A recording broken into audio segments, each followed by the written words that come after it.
मैं समझता हूं कि भारत सरकार का ये पूरा फेल्योर है। भारत सरकार का दायित्व है कि मां भारती की सीमाओं को सुरक्षित रखना, ये भारत सरकार का दायित्व है।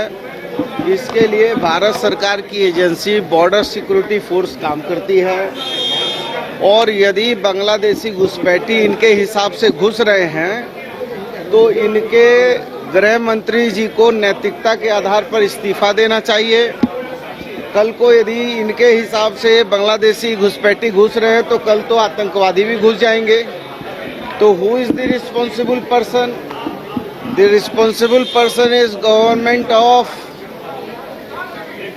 नेशन, भारत सरकार। तो ये उनका दायित्व है और ये सिर्फ और सिर्फ इस तरह की ये गफलत वाली बात करके एक नैरेटिव सेट करना चाहते हैं कि किस तरीके से, चूंकि जब इनको मेहनत करना चाहिए था, कोविड के समय में लोगों का दिल जीतना था, उस समय ये लोग फरार हो गए, गायब हो गए। जब सदन के समय में इनको लोकहित के विषय उठाकर सदन की गंभीरता को समझकर जनहित लोकहित की बात करनी थी, ये उस समय नदारत हो गए। अब चूंकि इनको बड़ी मुखी खानी पड़ी है, 5 लोकसभा सीटों में इनको जो है भारी शिकस्त मिली है।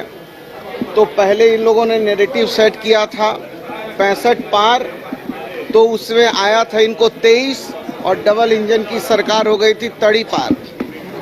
अब ये डरे सहमे लोग हैं, अब ये नैरेटिव सेट कर रहे हैं 55, अब आएगा इनको 13 और ये इनकी हो जाएगी कहानी खत्म। इसलिए ये पोलराइज करने के लिए नित्य नए बहाने निकाल रहे हैं और यदि बांग्लादेशी या किसी भी देश का आदमी घुस रहा है तो ये भारत सरकार की जवाबदेही है, जिम्मेवारी है। इससे वो इनकार नहीं कर सकते अपनी जवाबदेही जिम्मेवारी से।